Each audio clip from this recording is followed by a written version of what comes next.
Today, sa video na to, pag-uusapan natin yung pinaka-worst performer ko ng mga stocks dito sa aking portfolio as of the moment. Kung bago ka pa lamang dito sa ating channel, ako nga pala si Renz, nagtuturo ng investing. And kung hindi mo pa ako masyadong kilala, panoorin mo itong video na pop up dito para magkaroon ka ng idea about sa akin. And ang channel na ito ay hangad na makatulong sa kapwa Pilipino na willing mag-invest dito sa ating merkado. So now, ang topic natin is all about the worst performing stocks dito sa aking portfolio as of the moment.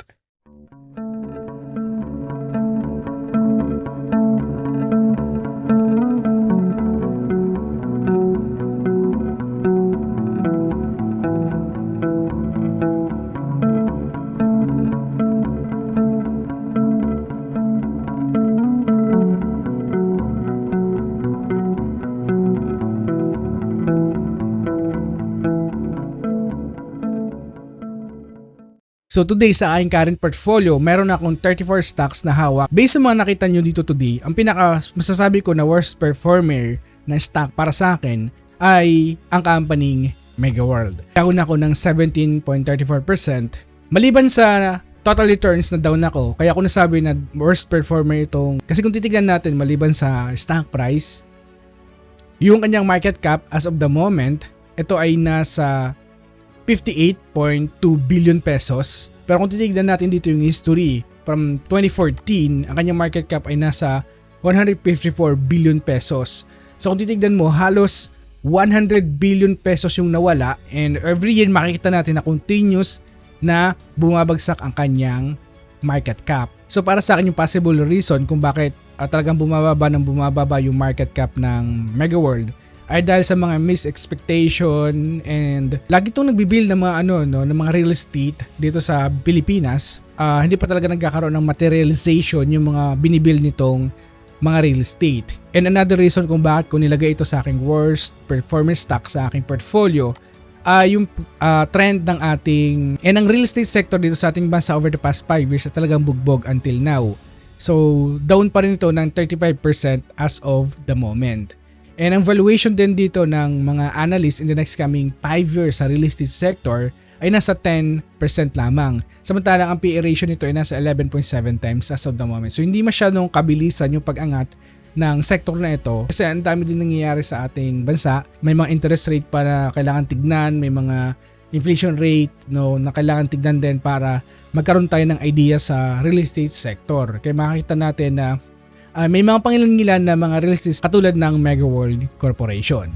Pero dahil sa sobrang bumaba na yung kanyang performance o kanyang stock price, so dito makikita natin yung average intrinsic value ay nasa 3.87 pesos per share. So definitely, sobrang taas ng upside potential. Pero guys, today hindi ako nagdadagdag pa na another positions dito sa Megaworld kasi para sa akin kulang pa. Kumbaga nakukulangan pa ako sa performance ng kanilang financials as of the moment. And kung titignan kasi natin, kung titignan din natin kahit papano, ngayon pa lamang nakakabawi itong Megaworld. Kung titignan natin, pinaka-high na kanilang performance ay noong 2019 na nasa 63 billion pesos yung kanilang revenue.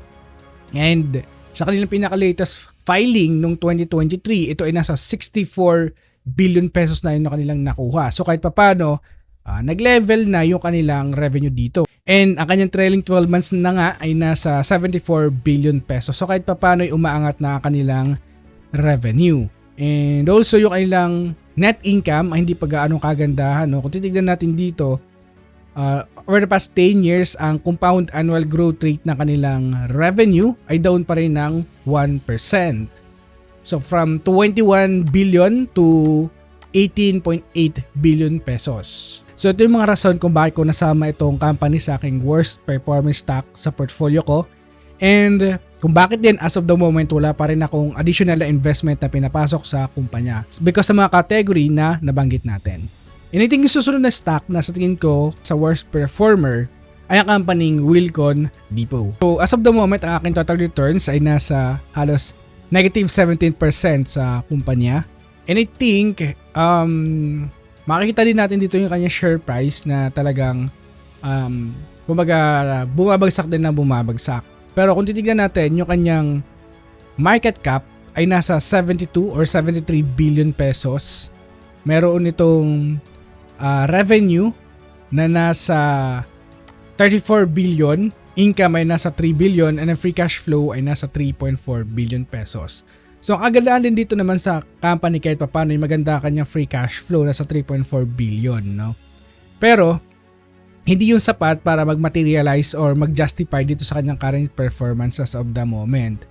And kung titignan natin dito yung history ng company over the years, ay continuous naman na tumataas ang kanilang revenue. So nasa okay category pa rin naman ito. So ibig sabihin justifiable pa rin naman itong company na nasa growth stock category. Pero ang reverse lang dito, yung kanilang net income ay medyo bumagsak noong 2023. Nasa 3.4 billion pesos ito, way back noong 2022 ito ay nasa 3.8 billion pesos. Isa din sa mga dahilan kung bakit hindi ko pa dinadagdagan yung aking position dito as of the moment ay because aking payback time year din dito ay halos 10 years pa, so medyo malayo pa, no?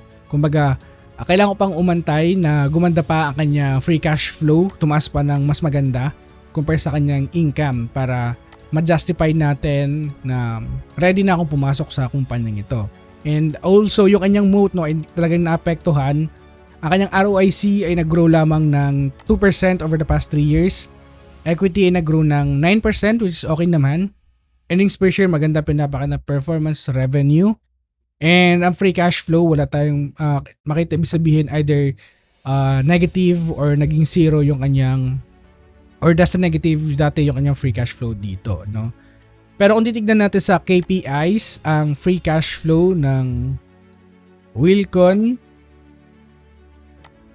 yan. So yan, no? Kung titignan natin dito over the past 10 years, hindi gano'ng kagandahan. So negative, positive, negative, positive. Over the past 2 years lamang nagkaroon na magandang performance sa kanyang free cash flow. Nakiko-compare ko ito sa kanyang dividend paid.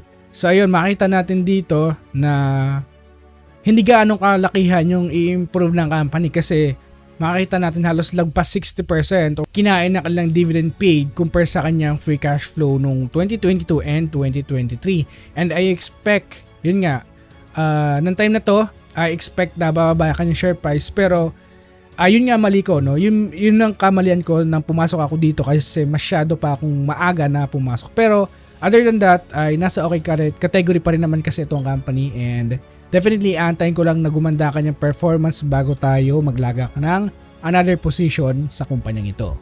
And I think last na worst performer na stock dito sa aking portfolio today ay itong Nickel Asia Corporation. Para sa akin, kumbaga ito yung masasabi ko na sayang. Kasi dati, gusto ko na i-cash in talaga itong Nickel Asia na nasa 50% plus na yung aking gains dito.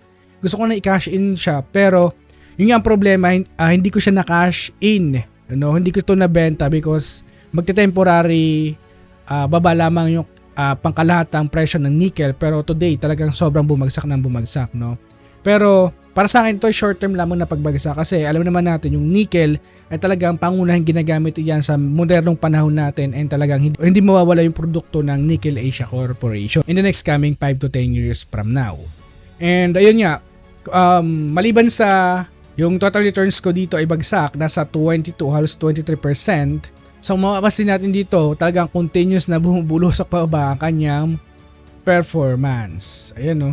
And ayun, ang market cap nito ay nasa 44.3 billion and continuous din na bumabagsak ang kanyang share price. So talagang cyclical din yung performance ng company, no. Mapapansin natin way back noong 2019, ang kanyang market cap din ay nasa 44 billion. Isa din sa mga dahilan kung bakit, yun nga, hindi ako pumapasok pa ng additional investment sa company. Para sa akin, ako yung napapangitan pa sa performance ng kumpanya. And wala pa masyadong materialization yung mga ginagawa nila as of the moment. Over the past 3 years, so kanyang return on invested capital ay bumagsak ng 13%. Kanilang earnings per share diluted ay bumagsak ng 21%. Revenue, free cash flow ay bumagsak talaga. So, in short, over the past 3 years, pangit yung kanyang performance. So, kung titignan natin dito, in comparison din sa in comparison din sa 2023, malaki yung kanilang binigay na dividend compare sa kanyang free cash flow. Talagang nag-super slow down itong company. In terms of annual basis, sa kanilang revenue ay pangit din yung perform. So nasa 23 or 24 billion pesos ito noong 2023. And in 2022, ito ay nasa 27 billion pesos. So dito malaki yung binagsak ng kanilang revenue. And ang kanilang income, ayun din, makita din natin na sobrang laki ng binagsak ng Tinapyas. From 7 or halos 8 billion pesos to 4 billion pesos. So nangalahati yung kanilang income dito. No? Ito yung naging problema ng Nickel Asia Corporation. Ano pa ba ang mga kailangan din natin tignan dito? So ito yung mga inaantay ko din na kahit pa paano sana ay gumanda dito sa company ngayong 2024.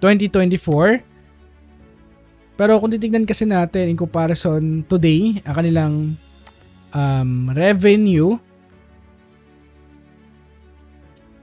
Ayan, so kung kanilang revenue ganun pa rin, no, pangit pa rin talaga yung performance, I have to expect na medyo matatagalan pa yung pagganda ng performance ng company ito. And I'm going to hold this company, and sa mga nagtatanong kung kailan ako mag-average down dito, para sa akin medyo malayo-layo pa yung average down ko dito. No? Aantayin ko pa na gumanda ulit yung kanyang performance in terms of my criteria. Sabi ng pagpangit na kanyang performance, talagang apektado din yung kanyang return on assets, nangalahati yung kanyang performance, return on invested capital, ganun din.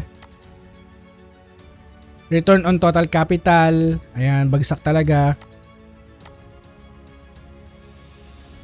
Return on tangible assets, yung ROTA, ayan, bagsak din, no? Kalahati, grabe. And also kasabay ng pagbagsak ng kanyang performance, yung kanyang debt to equity ay talagang umakyat from 10 to 20% noong 2023. So kung i-check natin ito sa latest update sa Simply Wall Street, so meron silang utang na 9.55 billion. So kanilang debt to equity ay nasa 21.7% dito as of the moment. So in short, continuous pa rin na tumataas ang kanyang utang na kinikater. So ito yung tatlong kumpanya na sa tingin ko in terms of my criteria ay hindi ko pa dadagdagan. And antayin ko munang gumanda ang kanilang performance in terms of my own criteria. And who knows, no? Ay ipopost naman natin ito kapag tayo ay mag-invest na ulit sa tatlong kumpanyang ito. And also bago ko tapusin ang video nito, update ko lamang kayo sa aking top picks. Nilagay ko na rin dito. Kakalagay ko lang ngayon, August 13, 2024, ang STI. Then, so gusto nyo gamitin itong sites na ginawa ko, ay pwede nyo gamitin ito ng libre. So yung magpapap niya guys na QR code, pwede siyang gamitin, or yung mga link dyan sa video natin ay pwede nyo siyang i-click para madirekta kayo dito sa ating sites na ginawa. So this is Pesy Warrior na lagi nagpapaalala na invest wisely, and see you on the other side.